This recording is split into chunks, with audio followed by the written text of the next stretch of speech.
بسم اللہ الرحمن الرحیم۔ السلام علیکم۔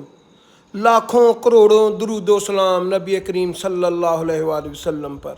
دیکھتی آنکھوں سنتے کانوں ضرب الاسلام کی جانب سے عبد المنان کا سلام پہنچے۔ حضرت خضر علیہ السلام کون تھے؟ قرآن مجید میں ان کا ذکر آیا ہے۔ کیا وہ آج بھی زندہ ہے؟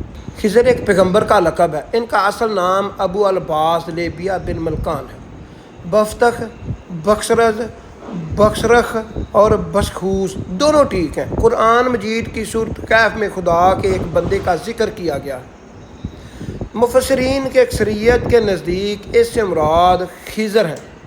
حضرت موسیٰ علیہ السلام بنی اسرائیل کو خطاب کرنے کے لیے کھڑے ہوئے تو ان سے سوال کیا گیا کہ لوگوں میں سب سے زیادہ علم کس کے پاس ہے؟ تو حضرت موسیٰ علیہ السلام نے فرمایا میرے پاس۔ تو اللہ تعالیٰ نے ان پر عتاب کیا کہ علم کو اللہ کی طرف منسوب کیوں نہیں کیا؟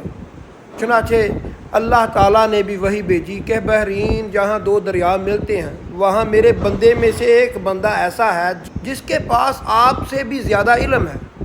موسیٰ علیہ السلام نے عرض کیا اے میرے رب، میں کس طرح ان کے پاس پہنچوں؟ تو اللہ تعالیٰ نے فرمایا زنبیل میں ایک مچھلی رکھ کر چل دو، جہاں وہ کھو جائے وہیں وہ شخص آپ کو ملے گا۔ پھر موسیٰ علیہ السلام نے اپنے ساتھ ایک خادم یوشع بن نوح کو لیا اور زنبیل میں مچھلی رکھ کر چل دیے، یہاں تک کہ ایک ٹیلے کے پاس پہنچے تو موسیٰ علیہ السلام نے ان کے خادم دونوں لیٹ گئے اور سو گئے۔ مچھلی زنبیل میں کودنے لگی یہاں تک کہ وہ نکل کر دریا میں گر گئی۔ اللہ تعالیٰ نے پانی کا بہاؤ وہیں روک دیا اور وہاں طاق سا بن گیا۔ اس کا راستہ ویسے ہی بنا رہا۔ جب حضرت موسیٰ علیہ السلام کے ساتھی بھول گئے تھے کہ انہیں مچھلی کے متعلقہ بتائیں، صبح ہوئی تو موسیٰ علیہ السلام نے اپنے ساتھی سے کھانا طلب کیا اور فرمایا اس سفر میں ہمیں بہت تھکن ہوئی ہے۔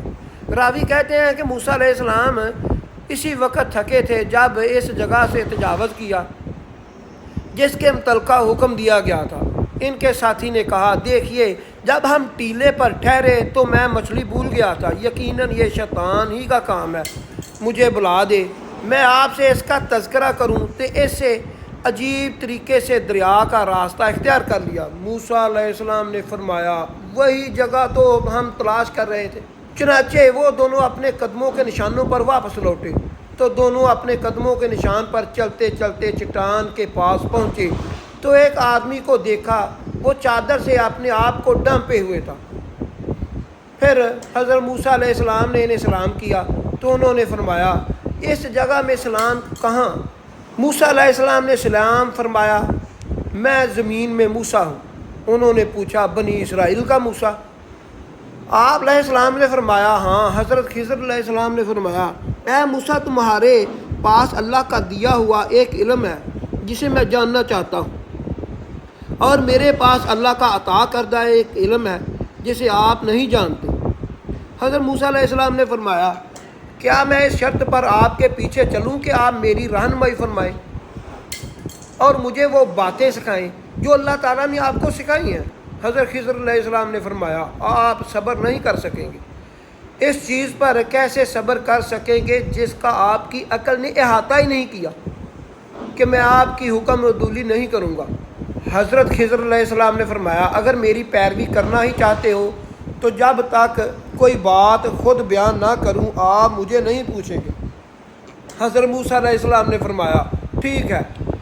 قرآن اس واقعے کو اس کے آگے اس طرح بیان کرتا ہے سورۃ کہف میں پھر انہوں دونوں نے ہمارے ایک بندے میں سے ایک بندے خضر علیہ السلام کو پایا، ہم نے اس کو اپنی خاص مہربانی عطا کی تھی، ہم نے ان کو اپنے پاس سے علم سکھایا تھا۔ موسیٰ علیہ السلام نے ان سے کہا میں تیرے ساتھ رہوں گا اس شرط پر کہ جو بہتر علم تجھ کو سکھایا گیا ہے وہ مجھ کو بھی سکھا دے۔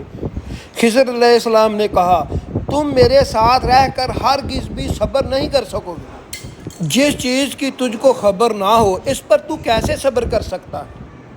موسیٰ علیہ السلام نے کہا اللہ نے چاہا تو مجھ کو صبر کرنے والوں میں پائے گا، جس چیز سے تجھ کو پوری خبر نہ ہو تو اس پر کیسے صبر کر سکتا ہے؟ موسیٰ علیہ السلام نے کہا اللہ نے چاہا تو مجھ کو صبر کرنے والوں میں پائے گا، میں کسی کام میں تیری نافرمانی نہیں کروں گا۔ خضر علیہ السلام نے کہا اچھا اگر میرے ساتھ رہتا ہے تو اس وقت تک میری کوئی بات مجھ سے نہ پوچھیے گا جب تک میں اس کو خود ذکر نہ کر دوں۔ آخر موسیٰ علیہ السلام نے یہ شرط منظور کی اور دونوں ساتھ مل کر چلے۔ جب دونوں کشتی میں سوار ہو گئے تو خضر علیہ السلام نے کشتی کو پھاڑ ڈالا اور اس کا ایک تختہ نکال ڈالا۔ حضرت موسیٰ علیہ السلام بولے کیا تو نے اس کشتی کو اس لیے پھاڑ ڈالا ہے کہ ان کو ڈبو دے؟ تو نے یہ بڑا سخت کام کیا۔ خضر علیہ السلام نے کہا میں نے تو پہلے ہی کہا تھا کہ تو میرے ساتھ صبر نہیں کر سکے گا۔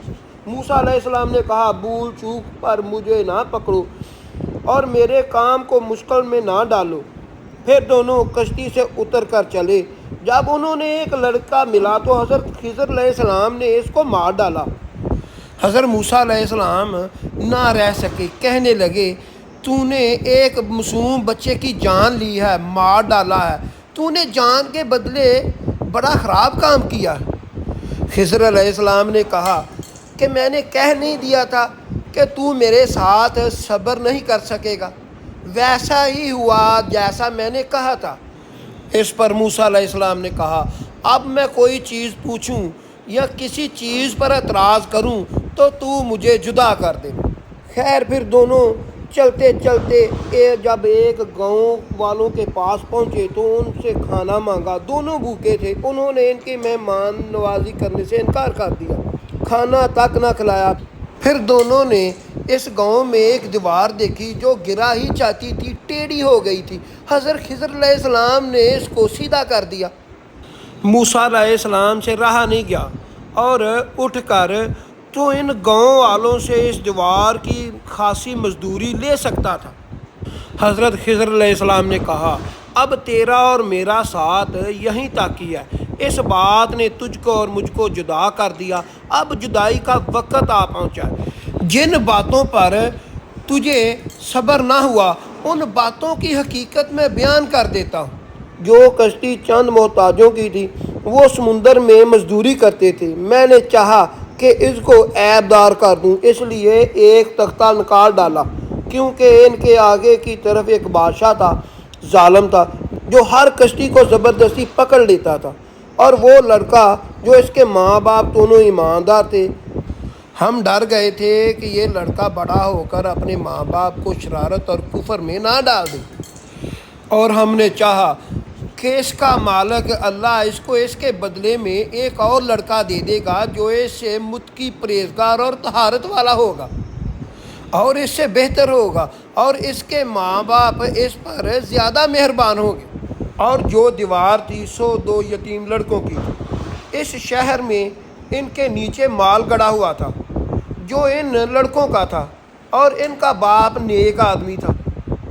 پھر تیرے رب نے چاہا کہ جب وہ جوانی کو پہنچ جائیں اور اپنا مال نکال لیں گے۔ یہ تیرے مالک کی مہربانی تھی ان پر، اور میں نے اپنے اختیار سے یہ نہیں کیا بلکہ اس مال کے حقیقی کے حکم سے کیا۔ یہ اصل حقیقت ہے ان باتوں کی جن پر تو صبر نہ کر سکا۔ بخاری شریف حدیث نمبر 1921، صحیح مسلم شریف جلد سوم حدیث نمبر 1662، صحیح مسلم شریف جلد سوم حدیث نمبر 1664، ترمذی شریف حدیث نمبر 1094۔ نبی صلی اللہ علیہ وآلہ وسلم نے ارشاد فرمایا ہماری چاہت تھی کہ موسیٰ علیہ السلام اللہ ان پر رحمت کرے کچھ دیر اور صبر کرتے تاکہ ہمیں ان کی عجیب و غریب خبریں سننے کو ملتی۔ پھر نبی کریم صلی اللہ علیہ وآلہ وسلم نے ارشاد فرمایا کہ موسیٰ نے پہلا سوال تو بھول کر کیا تھا، پھر ایک چڑیا آئی جس نے کشتی کے کنارے پر بیٹھ کر دریا میں اپنی چونچ ڈبوئی۔ پھر حضرت خضر علیہ السلام نے موسیٰ علیہ السلام سے فرمایا میرے اور آپ کے علم نے اللہ کے علم میں سے صرف اس قدر کم کیا جتنا اس چڑیا نے دریا سے کم کیا۔ ایک دوسرا قصہ حضرت خضر علیہ السلام سے منسوب ہے کہ ان کا سکندر اعظم کے ساتھ سفر کرنا ہے، جس میں یہ دونوں آب حیات کی تلاش میں روانہ ہوتے ہیں۔ سکندر ایک گھاٹی پر راہ بھول کر رہ جاتا ہے اور خضر چشمہ آب حیات پی لیتا ہے، جس کی وجہ سے وہ قیامت تک زندہ رہے گا عام اقاطات کے مطابق حضرت خضر علیہ السلام کا کام سمندر اور دریاؤں میں لوگوں کی رہنمائی کرنا ہے۔ عوام آپ کو خواجہ خضر بھی کہتی ہے۔ بعض علماء آپ کو پیغمبر نہیں مانتے کیونکہ اس امر کا پتہ نہیں ہے کہ آپ نے کسی قوم کی ہدایت کی ہو۔ ویڈیو کو لائک کر دیں، شیئر کر دیں اور سبسکرائب کر دیں تاکہ میری لیٹسٹ ویڈیو آپ کو وقت پر مل سکے۔